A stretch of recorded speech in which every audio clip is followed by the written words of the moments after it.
Sveiki gyvi draugai ir nedraugai, su jumis sveikinasi Ryčka ir šiandien aš būsiu ne vienas, o kartu su 3 gražiomis panelėmis. Tai gal prisistatys tos panelės? Aš Jūratė. Aš Jūratė. Aš ne Jūratė. Aš irgi ne Jūratė, bet čia yra pasigamink pats. Aš Brigita. Ir aš ne alkoholikė. Ar jūs žinote, ką mes šiandien gaminsime? Taip, žinome. Mes žinome. Bet jie dar nežino, tad gal pristatysim? Šiandien mes gaminsime baklažanų suktinukus. Ar gali pasakyti, ko šitam receptui reikės?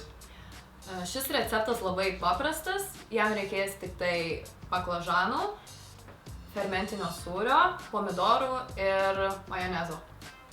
Tai pasižiūrime, kaip reikia pasigaminti šitą nuostabų receptą. Žiūrim. Iš pradžių susipjaustome baklažanus. Mažom skiltelėm supjaustome pomidorus.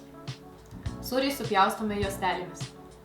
Dabar įkaitintoje keptuvėje su nemažai aliejaus apkepame baklažanus. Ne per daug, kad lengvai apskrustų. Išėmus iš keptuvės baklažanus galima nusausinti popieriniu rankšluosčiu, nes jie yra prisigėrę nemažai riebalų. Išimame baklažanus, matot labai gražiai apskrudę, tolygiai. Dedame skiltelę pomidoro, gabalėlį sūrio, uždedam truputėlį majonezo ir susukam į gražius suktinukus.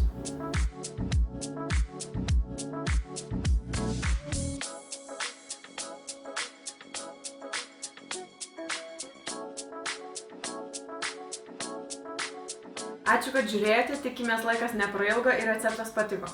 Nes mums tikrai patiko. Na, iš tikrųjų buvo ganėtinai riebu, tačiau Kartais galima. tai žinoma. Subscribinkit, laikinkit ir neužmirškite žiūrėti kitus video. Tad iki.